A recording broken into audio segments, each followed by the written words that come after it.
Well, who would have thought it? That's the Enigma reunion on Sister Blight. Yeah, you remember those one-hit wonders? They're back. Was it just that one song? I think there was quite a few, actually. Didn't they do... Dis-moi. Du-du-du-du. I mainly know that song because it's all you and Jake from Reality Gaze sing to each other. It's true. Like it would be your mating ritual if that were ever possible. No, we're sisters. We're sisters. Yeah. If you're just tuning in, my name is Michelle. Oh, yeah. My name's Robin. That's Robin. Anyone who spells their name with a Y is Robine. And this is Blighty Day Fiancé : Sister Blights. Correct. Plural.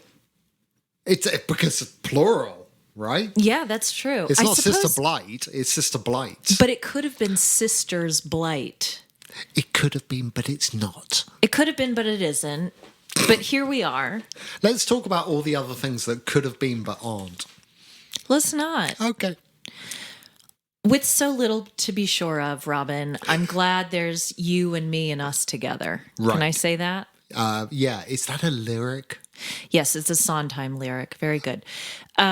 We're so little to be sure of.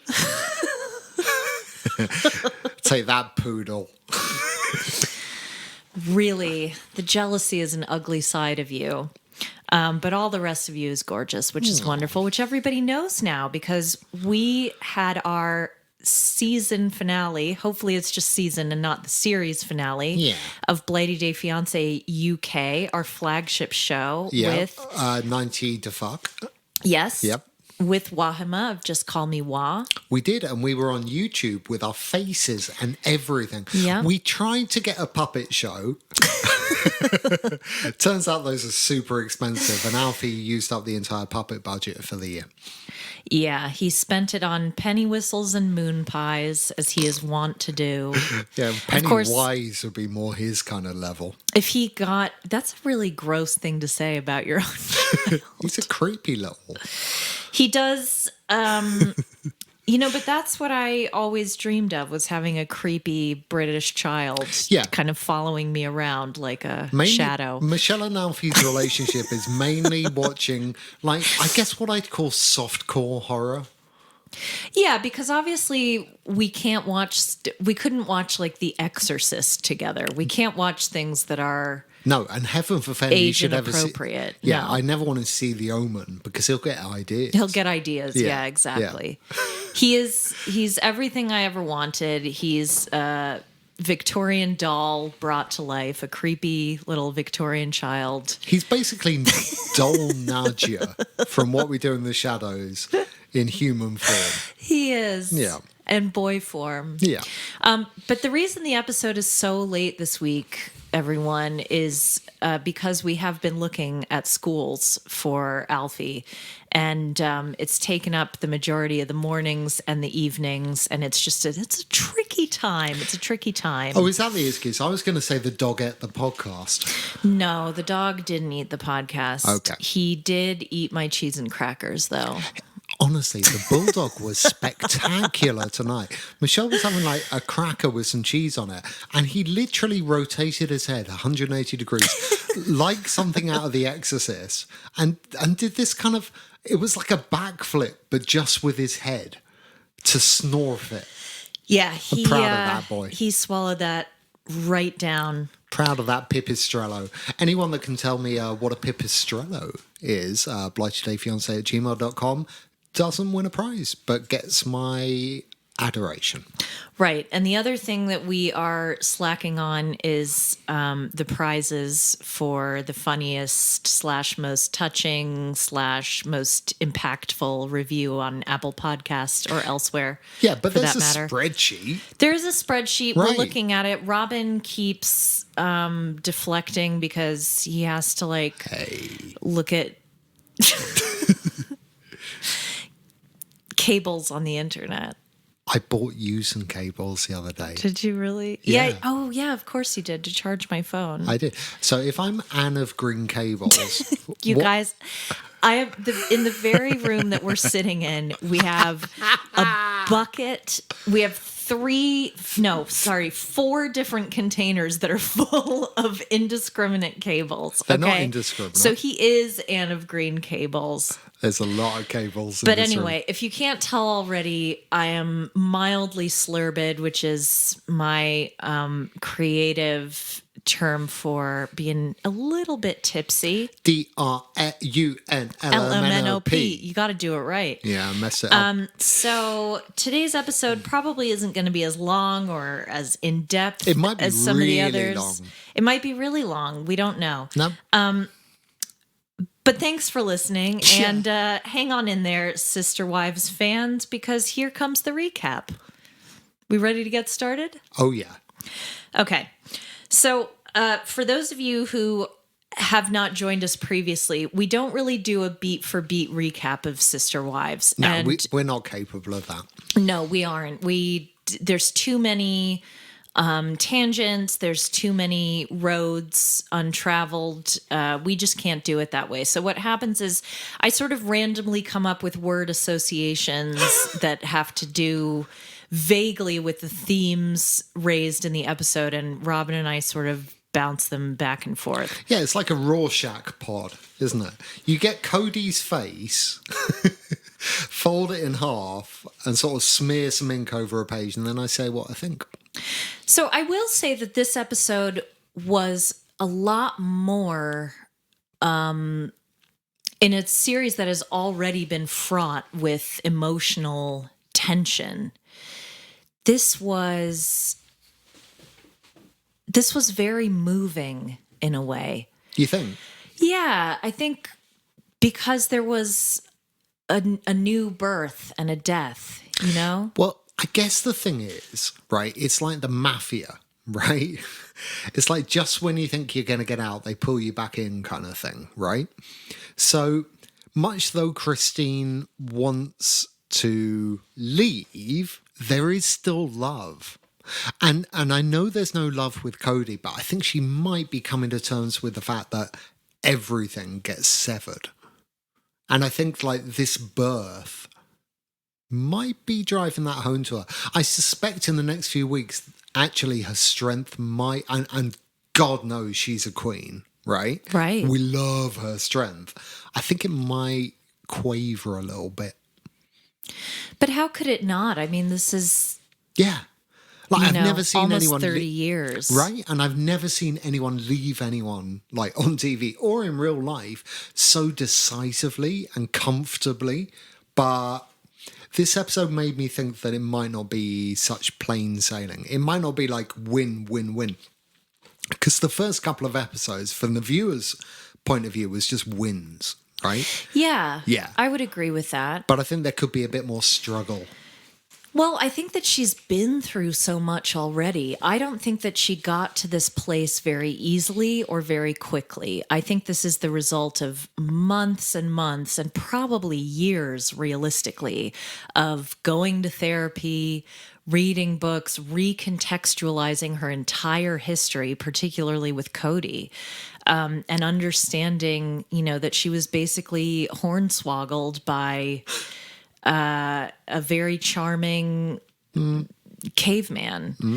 I assume he had to be charming because what else is there? Well, that's the thing, right? We're all waiting for the prequel. 17 seasons in, there's still not enough like evidence as to why this man is remotely attractive in any way. Yeah, I personally don't understand it. But while we're on the topic, so we did have a childbirth heavy week because both in House of the Dragon and it was sort of a labor heavy week, wasn't it? We ain't covering dragons because it's not really our remit, but not yet anyway. might be a Patreon where we do non-reality things. Who knows? Yeah. But I think that House of the Dragon won this week because it had 2 babies. And Sister Wives only had 1 baby. And yet it has the temerity to call itself the labours of life. How dare it? Also, no subtitles talking about squelching. Oof. Yeah, that was rough. Yeah. Now, for those of you who don't know, Alfie is not my biological son. I love him as my biological son. I share in the burden and the benefit of raising him, and I consider him my own. However, he did not spring forth from my loins. No, he is not the fruit of your loins. He's not the fruit of my womb. So I am not particularly interested in childbirth. There's lots of shows here in the UK, like Call the Midwife. Don't Call the Midwife. Is it Don't Call or Do Call? No, it's Call the Midwife. Oh, okay. Call the Midwife and One Born Every Minute. And there's lots of shows where babies are born all the time. Showing Labour on TV. Yeah, We've got a political party called the Labour Party. Yes. We're all about Labour here. That's right. Yeah. I think that anyone who puts themselves through that is an incredibly strong person. It's not something that I am particularly interested in myself, but I guess what I'm saying is I'm not somebody who like flinches or thinks it's gross. I don't have a particular interest in it. It doesn't excite me. It's not a field I've ever wanted to be a part of. I think it's a weird person that fetishizes birth. Although we talk about the miracle of life and all of that, pregnancy is a very beautiful thing. And parenthood is a very beautiful thing. But the interlude between those two things could be finessed a little. Yeah, I don't know. I mean, I think none of my opinions are relevant, I guess is what I'm saying, right. Because I've not been through it myself. I've only spectator sported this one, so God knows I have no opinion. One of my best friends from home is an obstetrician, so this is what she does all day long and all night strong. Wow. Shiro that she is. Yeah. And during the pandemic, it was through about 3 or 4 layers of PPE. So she is an extraordinary person. Love you, Jess. Not that you're listening, but at what point does a newly delivered baby have to, like in the throes of COVID? When did the laws apply for like distancing for like God, babies? let's not talk about that. I don't want to relive that. Okay. I don't think, as much as, that is the one thing that I don't like about this show is having to relive that period in time, because this was actually March of 2021. Right. So this is a long time ago now.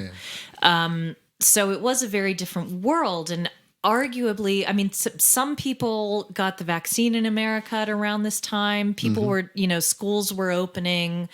It was a big transition in terms of life, but I don't want to necessarily get to that part of the show yet.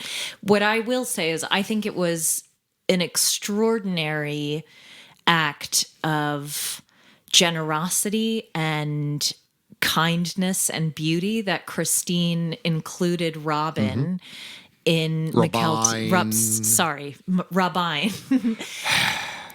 in Mykelti's birth. She was going out of her way to explain what was going on. She was sending photos. She was this was like the best advert so far for plural communities. Marriage. Yeah. Absolutely. Like, it hasn't made a convincing case up to this point. I'd say I'm on the fence. It's a little, you know what? I mean, is it dark that Mykelti was essentially an unpaid servant in her own father's house? Just helping out, guys. A little bit. A little bit. No more than Alfie's got his chores. I mean, there's a rota up on the fridge now.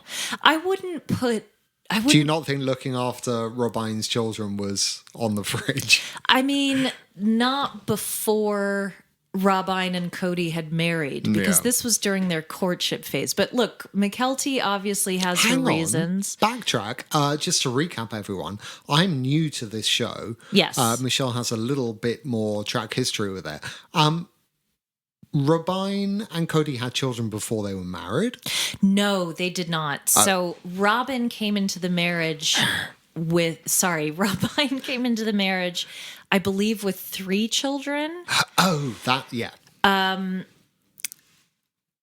But she had 2 more with Cody. And did McKelty know, like, those first 3 children? I believe those were the 3 children that she was looking after. So yes. not when her dad was... No. Oh, no. okay. All right.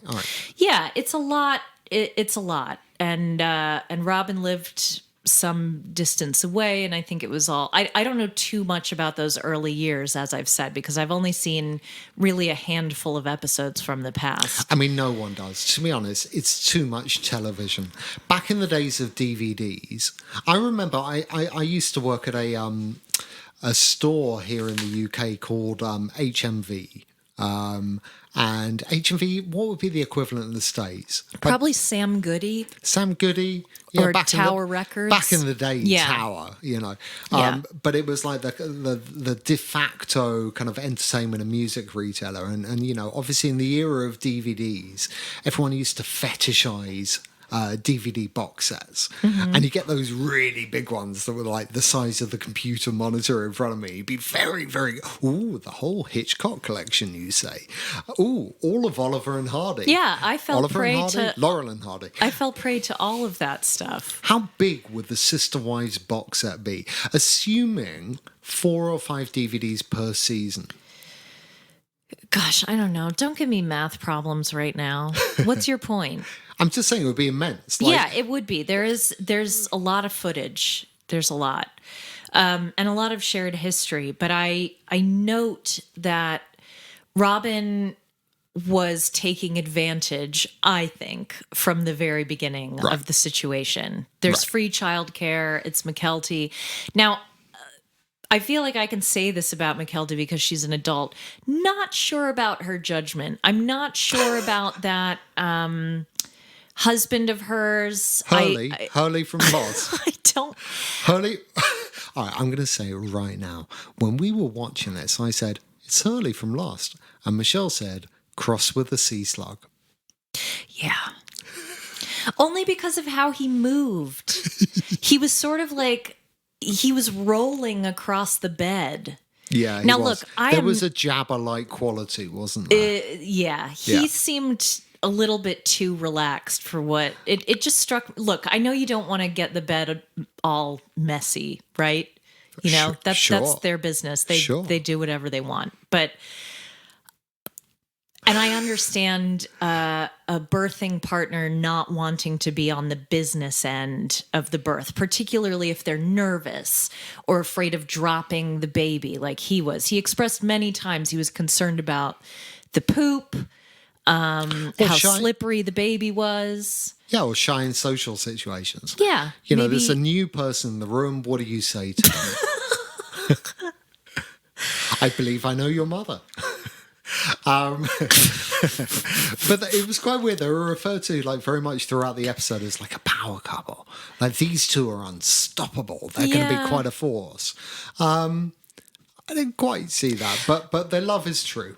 Sure. Yeah. And you know what? They're really young. Yeah. And I think, I just cannot imagine having a child at that age. No. I can't. I mean, the mess but more that power I to people was. that do. Oh, absolutely. I mean, those are congratulations to Tony and McKelty. McKelty's pregnant with twins. I think. I don't know if she's dropped them yet, but I'm aware that they have more issue coming into the family. Y'all, I don't know if you know this, but in English sort of genealogy, particularly as regards one's issue, the folk who are landed and titled, meaning that they're of noble blood. When someone has children, they're referred to as the issue. I think that's the patriarchy in full effect. It really is. Like, let's focus on the sperm here. Let's focus on the sire. Yeah. He sired an issue. Yeah. With the lady of wherever. Yeah. Anyway, congrats to them. Well done. But it was a lot, wasn't it? It was a lot. It was a lot. Not a lot like graphically or emotionally or whatever, because, like childbirth is spectacular and wonderful and people love to watch it and I don't mind. I'm just saying that in terms of the runtime, quite a lot and quite soap opera-y, I thought. This show, really. It seemed not a peripheral thing. I suppose the only like pertinent thing there is the degree to which Christine accommodated Rabine, right? Yeah. Yeah. Do you think if Rabine had really wanted to be there, it would have been the same? As opposed to just on Zoom? Yeah, absolutely. Because Christine's not a petty asshole. She went out of her way to make sure the angles was good, right? Yep, absolutely. Absolutely. Yeah. So moving right along from that. Now, again, I've said I'm really over talking about, in Cody's words, the COVID protocols. The COVID protocols calls. We are treated to a Zoom call with Cody, Rabine, and the other three wives, and it sort of felt like an immersive experience. Yeah, they were all on my screen. Yep. I felt very much like I was in there. I expected someone to accidentally wander onto camera sort of naked from the bottom down. We were watching it on a computer. We were, so yeah. It really did feel like we were in some kind of immersive experience there. I mean, I am sorely tempted to cut in another camera into that Zoom call. Maybe us. Talking of which, do you remember when McKelty was saying to Robin, you should probably have a shower and put some clothes on because we're filming this? Do you remember that? No. It made me... Hang on, the pregnant woman. Yes. Was saying to Robin, maybe woman. have a shower and put some clothes on. I thought that was interesting. Has Rabine let her standards slip over the years? I don't mean that in a judgmental male chauvinist pig kind of way.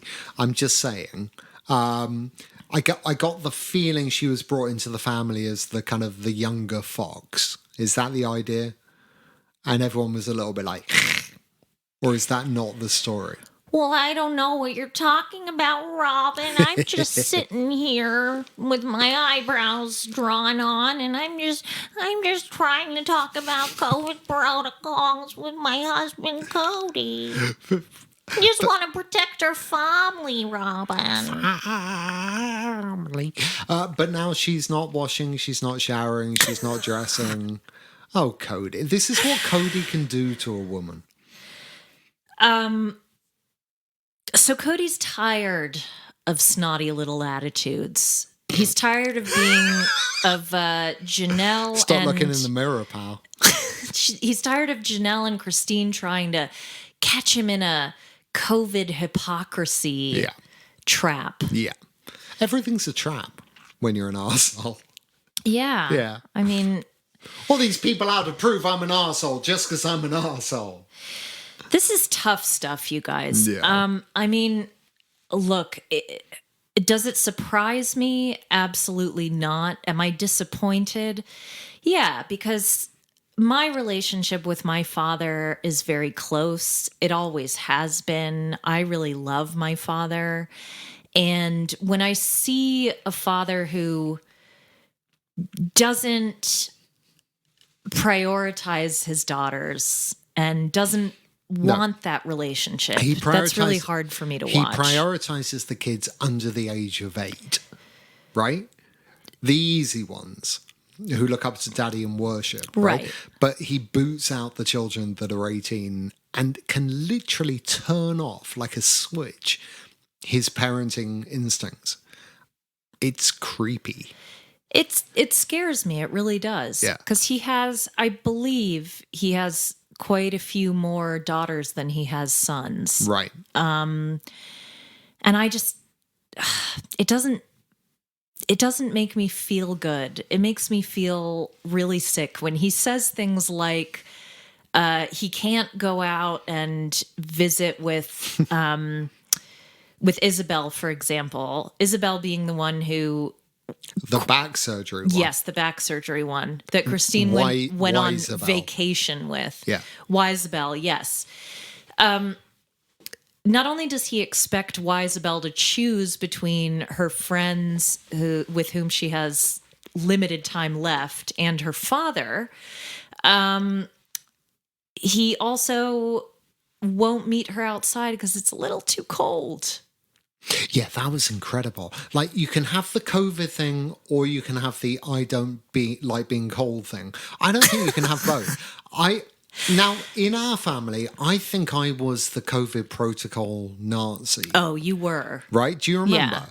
Like, I was very much like, Alfie, that is not 2 meters. Or what's the American? That is not 6 feet. You were definitely antibacterial wiping the mail. Yeah, for sure. Yeah, and I was the full, like, sing happy birthday 2 times. Yeah. When you got back and you were washing your hands. Until Charlie Brooker. Did this make the States? This particular joke? No. We got a guy who makes TV shows over here called Charlie Brooker. I mean, he's the guy that does Black Mirror. You might know him. Yeah, he's great. But he did a little sketch where, like, he's watching the government advice of, like, when you're washing your hands for COVID, you have to wash your hands for the length of time it takes to sing happy birthday 2 times. So he goes up to the sink, he gets the... you say sink, right? But it's faucet, not tap, because you're all obsessed with Charlie's Angels. He gets the Farrah going, and he goes, happy birthday to you 2 times. And that's it. Oh, right. Yeah. Do you remember that? That was a lot of build-up. I know. I didn't really recount it very well, did I? But ever since that, like, and then little Alfie, thinking that was the funniest thing in the world, would just do that. And I'd be like, nah. I don't know how many of you are parents. I don't know how many of you are parents to boys, but I was a nanny for many years, and I think I've got it right that boys are disgusting. Yeah, there's no germ factories. There's no toilet paper in Alfie's toilet at the moment, and I have not restocked it. And I want to see how long he can go. I did not sign off on this. Someone's going to call child services. It's kind of terrifying. Some Scottish person is going to call child services on us. Hey, don't come for. I'm not coming for anyone. They came for me. They did come for you. It's true. Well, probably not. Well, they came for you. They came for me. Anyway, blah-de-blah about all these COVID protocols. It's fine for him to have a nanny who isn't live-in, who goes about her business, goes to her own home, comes back. What does she do? Right? He seems to spend an inordinate amount of time doing outside murder chores. Yeah, chiseling ice off logs. Can't kind of breeze by, can't text any of Christine's daughters to say, how's it going, you know? Well, that's the thing. Like, you can use your COVID protocols for, like, not coming round or distancing or whatever, but the impression I get is he doesn't write, he doesn't call, he doesn't email. No, it's really... He doesn't give a shit. It's kind of gross. Yeah. So also not having a very great time is Mary, who, again, we haven't seen much of in this particular season. I don't think the cameras go that deep into the woods. They sometimes send a cameraman out, but few of them come back with footage. It's like Blair Witch. Well, she does have a B&B somewhere in Colorado. Sweet Jesus. It was, I think that's where she was staying after her mother passed, but it must have... Come on us if you stayed at Mary's B&B. BlytheLeeFiance@gmail.com. Yeah. I would love to know about that. So Mary, as I mentioned previously, has a transgender son called Leon. Mm-hmm. She loses her mother in this episode, and I don't have any jokes to make about that. I think it must have been devastating. It must have been awful to But be an hour into going there and Yeah. finding out that she's gone. That must have been absolutely heartbreaking. But this is what a show like this can do. A show where there is a contract between the people on it, the people making it, and the people watching it, that anything in life can and will be used. Yeah.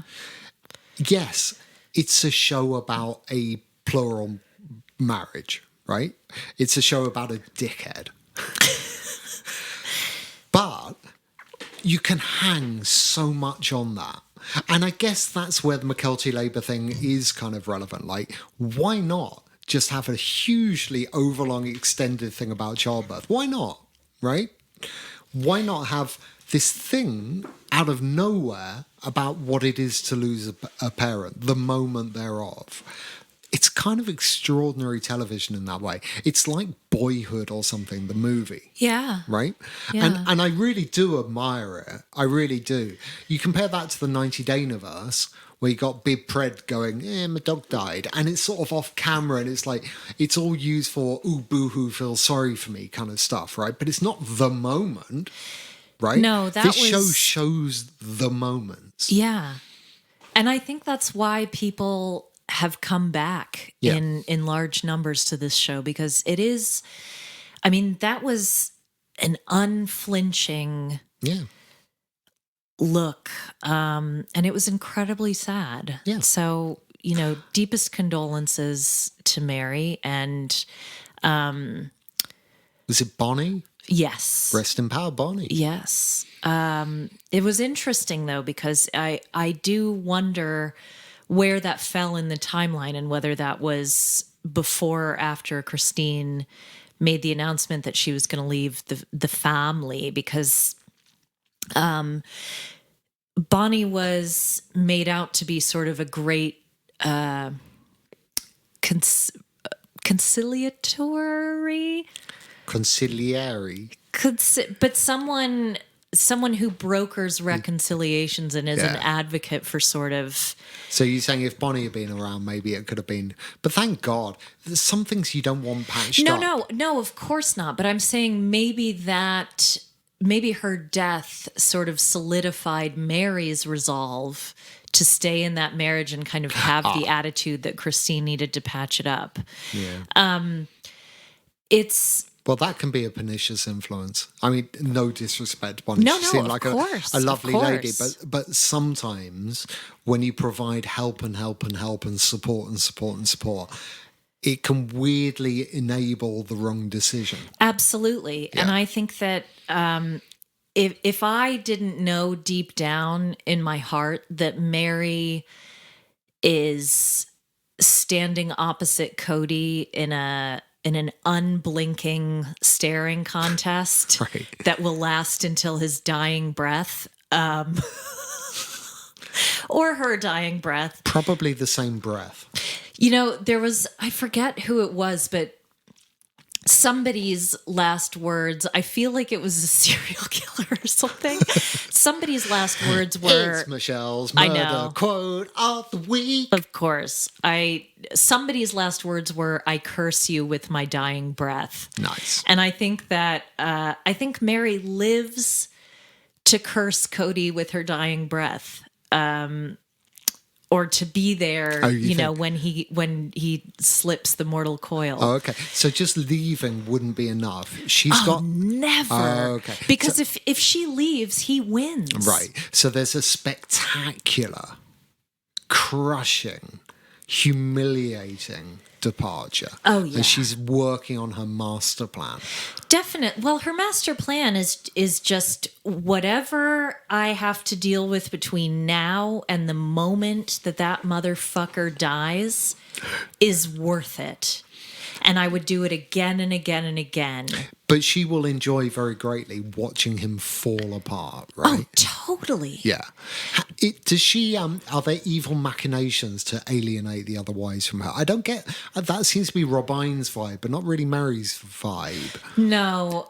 Because if she wanted to torture Cody, she'd ruin all his other marriages. But she doesn't seem to play that game. She doesn't play that game because she would be outmanned and probably outgunned, both literally and metaphorically. Yeah, but she's got the creatures of the woods on her side. She'll be She fine. does. She has the birds and the squirrels, Right. that she could mobilize into battle should she so If this desire. show goes fucking True Blood and starts bringing forest creatures in, I'm out.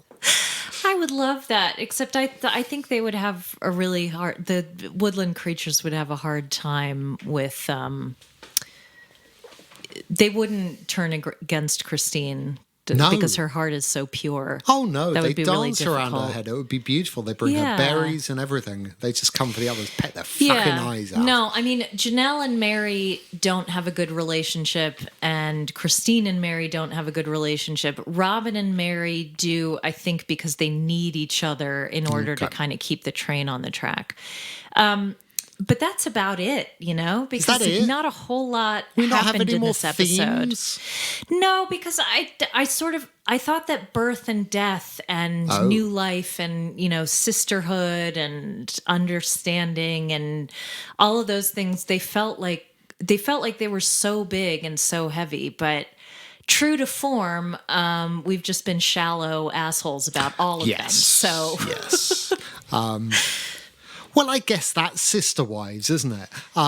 There are some episodes where lots and lots of things happen. In this episode, there was a birth, I guess, that Yeah. took up an awful lot of the time. I mean, I'm just saying House of the Dragons, right? They had 2 births. hey, look, you need an accelerator and a brake. I'm just saying. Right. And a good few murders. We can't have wall to wall a marriage story, okay? There It's were too no much dragons for people. in Sister Wives. There weren't any dragons. That's not to say there won't be. I rather suspect Robin has a large collection of figurines that she brings to life in the night that go out and do her evil bidding. No one masturbated out of a high window.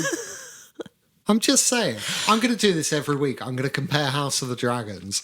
Because of the birth thing, this is my thing now. I'm going to compare it to Sister Wives. We're basically going to compare these 2 things. Did you know? You know what, though? Aging megalomaniac with long hair. There you go. There's a little diversion for all y'all. We're going to get back to watching all kinds of TV, aren't we? Yeah. Yeah. Thank you for joining us on Sister Blight. We're here for the good things in life and the phenomenally ugly ones, and we love doing it. Do we have any other little things to mop up with? Follow us on Instagram and Twitter at Blighty Day. Email us blightydayfiance@gmail.com. Subscribe or follow. Give us a review. Yeah. Tell your friends. Yeah. We're going to be doing Love is Blind this year. Very soon, yep. So that's coming soon because 90 DeFuckers stopped. There'll be a whole bunch of other stuff in various formats. Just stay with us. Don't leave. Don't leave. We Don't love go back you. to Utah. Just stay. You Don't go be to St. George. St. George is gross. We'll move into the garage. It's fine. See? Well, no. Now, see you soon.